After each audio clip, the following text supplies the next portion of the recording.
ఆధ్యాత్మిక మిత్రం, శివరాత్రి రోజు ఉదయాన్నే మనము పూజా మందిరంలో సంకల్పం చేసుకోవాలి. ఆ సంకల్పం చేసుకునే మంత్రం కింద ఇస్తున్నాము. పూజా మందిరంలో ఈ సంకల్పం చేసుకుని ఉదయం నుండి సాయంకాలం వరకు మౌనంగా ఓం నమః శివాయ మంత్రాన్ని జపిస్తూ ఉండాలి. సాయం సంధ్యా సమయంలో నల్ల నువ్వులు కలిపిన జలంతో స్నానం చేసి ఆ తరువాత శివాలయానికి వెళ్ళి దర్శనం చేసుకుని వచ్చి ఇంటి దగ్గర ఓం నమః శివాయ మంత్ర జపంతో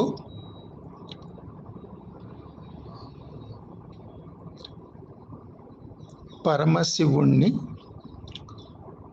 జ్యోతిర్స్వరూపుడైనటువంటి ఆయన తూర్పు భాగాన్ని చూస్తున్నట్టుగా భావన చేస్తూ కింద మంత్రాన్ని చెప్పుకుని ఆ పూజా మందిరం దగ్గర ఉన్నటువంటి శివుని యొక్క ఆ పటానికి హారతి ఇవ్వాలి. హరి ఓం.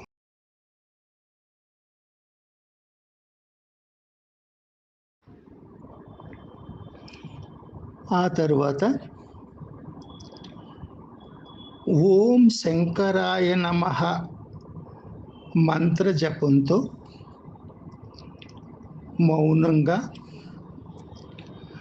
శివుణ్ణి జపించడం కానీ లేదా ఇతర ఏదైనా ఆ శివుని యొక్క ఏదో ఒక బిల్వాష్టకం కానీ ఏదో ఉన్నటువంటి మన దగ్గర ఏది ఉంటే వాటిని చేసుకుంటూ తర్వాత కొంత సమయం పోయిన తర్వాత దీనికి దానికి మధ్య కొంత ఒక సమయం పెట్టుకుని ఆ సమయంలో ఓం శంకరాయ నమః మంత్ర జపంతో పశ్చిమ భాగాన్ని అర్చిస్తున్నట్టుగా భావన చేస్తూ ఈ కింది మంత్రాన్ని చెప్పుకోవాలి.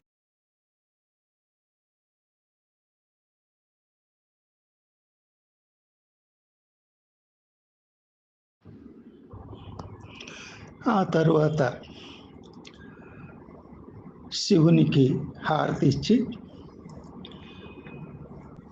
ఓం మహేశ్వరాయ నమః అనే మంత్ర జపాన్ని మౌనంగా చేసుకుంటూ దక్షిణ భాగాన్ని కొంత సమయం ఉపాసన చేసిన తరువాత మరలా ఈ మంత్రాన్ని జపించి శివుని యొక్క దక్షిణ భాగాన్ని చూస్తున్న భావంతో దానికి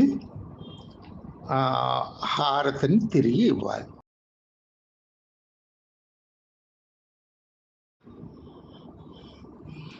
ఆ తరువాత ఓం శ్రీ రుద్రాయ నమః నామజపాన్ని అర్ధనారీశ్వర రూపముగా భావించి జ్యోతిస్వరూపుడైనటువంటి పరమశివుని ఉత్తర భాగాన్ని జ్యోతిర్లింగ స్వరూపుడైనటువంటి పరమశివుని ఉత్తర ముఖ భాగాన్ని పూజిస్తున్నట్లుగా భావన చేసి ఈ కింది మంత్రాన్ని చెప్పుకుని తిరిగి హారతిని సమర్పించుకోవాలి. హరి ఓం.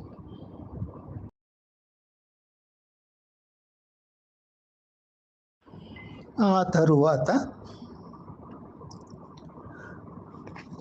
ఓం సాంబ సదాశివాయ నమః అనే నామజపంతో జ్యోతిర్లింగ స్వరూపుడైనటువంటి పరమశివుని యొక్క తేజోమయ ఊర్ధ్వముఖ భాగాన్ని ధ్యానిస్తున్నట్టుగా కొంత సమయం భావన చేసుకున్న తర్వాత కింది మంత్రంతో ఆయన ముందు చెప్పుకొని తరువాత హారతి సమర్పించుకోవాలి. హరి ఓం.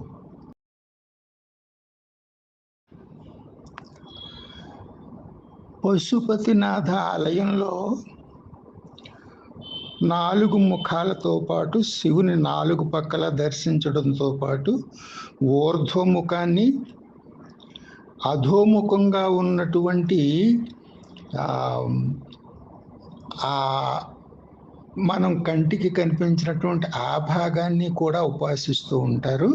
అదేవిధంగా మనం ఈ జ్యోతిర్మయ స్వరూపుడైనటువంటి శివుని యొక్క మనకి కంటికి కనిపించని నిరాకారంగా ఉన్నటువంటి ఆరూపాన్ని కూడా మనం ఆరు బయటకు వెళ్ళి అక్కడ ఆర్ఘ్యాన్ని సమర్పించి తిరిగి లోపలకు వచ్చి అక్కడ మళ్ళీ ఈ కింది మంత్రాన్ని చెప్పుకుని హారతిని సమర్పించుకోవాలి. ఆధ్యాత్మిక మిత్రులారా, ఈ విధంగా చేసినట్లయితే జ్యోతి స్వరూపుడైనటువంటి శివుని యొక్క లింగ రూపమునకు 6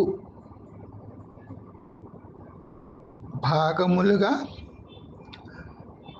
జ్యోతి తూర్పు భాగము, పశ్చిమ భాగము, దక్షిణ భాగము, ఉత్తర భాగముతో పాటు ఊర్ధ్వ భాగము, అధో భాగమునకు కూడా ఉపాసన చేసి హారతి ఇచ్చుకున్నట్టు ఫలితము వస్తుంది. ఆ తదుపరి లింగోద్భవ కాల సమయంలో చేయు విధానము కింద చెప్పబడుతుంది.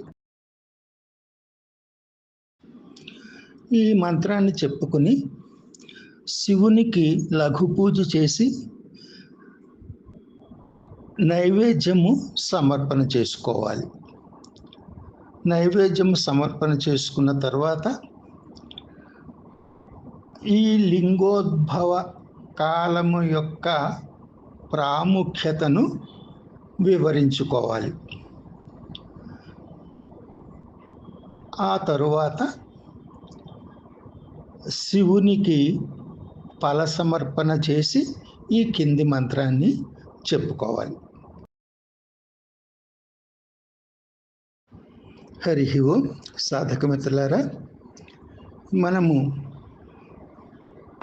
మన గృహాన్ని శివుని యొక్క పూజా మందిరంగా భావించుకుని